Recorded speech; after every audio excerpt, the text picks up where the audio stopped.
To be or not to be is actually a very good question.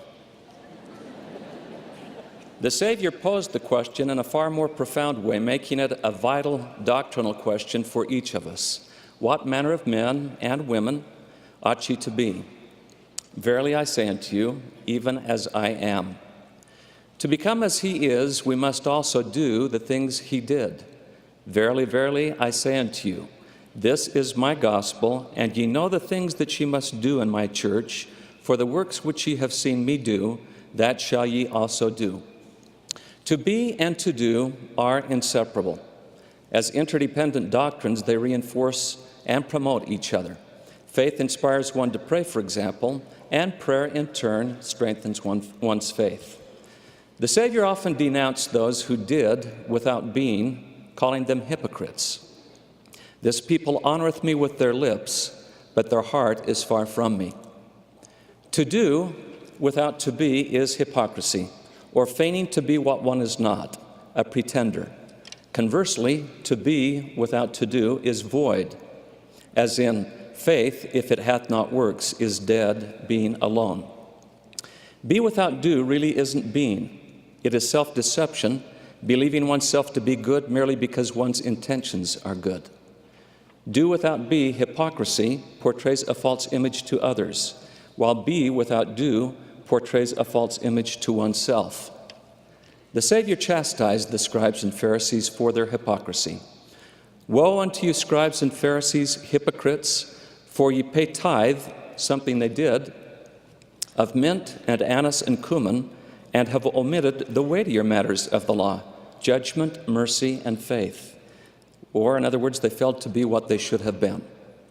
While he recognized the importance of do, the Savior identified be as a weightier matter. The greater importance of being is illustrated in these following examples. Entering the waters of baptism is something we do.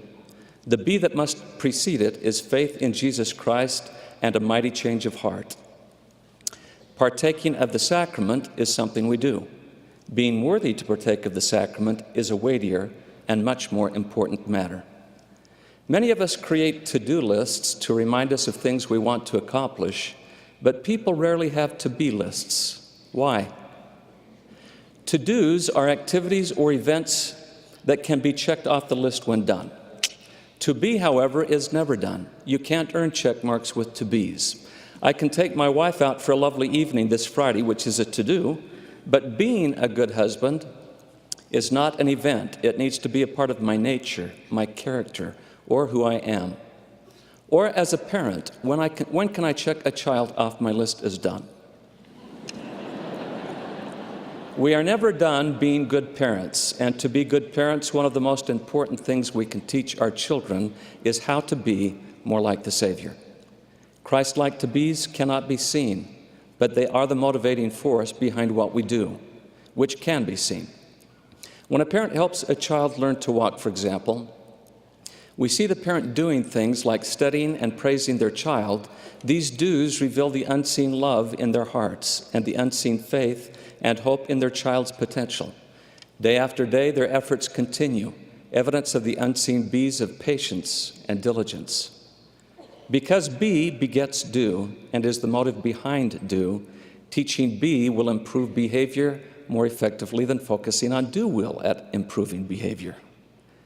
When children misbehave, let's say when they quarrel with each other, we often misdirect our discipline on what they did or the quarreling which we observed. But the do, their behavior, is only a symptom of the unseen motive in their heart. We might ask ourselves, what attributes, if understood by the child, would correct this behavior in the future? Being patient and forgiving when annoyed, loving and being a peacemaker, taking personal responsibility for one's actions and not blaming. How do parents teach these attributes to their children? We will never have a greater opportunity to teach and show Christ-like attributes to our children than in the way we discipline them. Discipline comes from the same root word as disciple and implies patience and teaching on our part. It should not be done in anger. We can and should discipline the way that Doctrine and Covenants 121 teaches us, by persuasion, by long-suffering, by gentleness and meekness, and by love unfeigned, by kindness and pure knowledge. These are all Christ-like bees that should be a part of who we, as parents and disciples of Christ, are. Through discipline, the child learns of consequences. In such moments, it is helpful to turn negatives into positives. Ask the child what they learned from the mistake or misdeed, which gives you, and more importantly, the Spirit, an opportunity to touch and teach them. When we teach them doctrine by the Spirit, that doctrine has the power to change their very nature, over time. Alma discovered the same principle, that preaching the Word had a greater tendency to lead the people to do that which was just. Yea, it had had a more powerful effect upon the minds of the people than the sword. Why?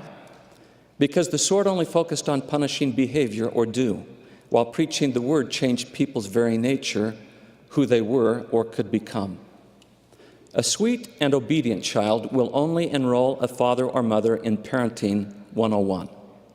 If you are blessed with a child who tests your patience to the nth degree, you will be enrolled in Parenting 505. Rather than wonder what you might have done wrong in the premortal life to be so deserving, you might consider the more challenging child a blessing and an opportunity to become more godlike yourself. With which child will your patience, long-suffering, and other Christ-like virtues most likely be tested, developed, and refined? Could it be possible that you need this child as much as this child needs you? We have all heard the advice to condemn the sin and not the sinner. Likewise, when our children misbehave, we must be careful not to say things that would cause them to believe that what they did wrong is who they are. Never let failure progress from an action to an identity with its attendant labels like stupid, lazy, clumsy. Our children are God's children. That is their true identity and potential. His very plan is to help His children overcome mistakes and progress to become as He is. Disappointing behavior, therefore, should be considered as something temporary, not permanent, an act, not an identity. Identity confusion can also occur when we ask a child what they want to be when they grow up, as if what a person does for a living is who they are. Neither professions nor possessions should define identity or self-worth. The Savior was a humble carpenter, for example, but that hardly defined His life. In helping a child discover who they are and strengthen their self-worth, we can appropriately compliment their achievement or behavior, the do, but it would be even wiser to focus our primary praise on their character and beliefs, who they are. In a game of sports, a wise way to compliment our children's performance would be through the point of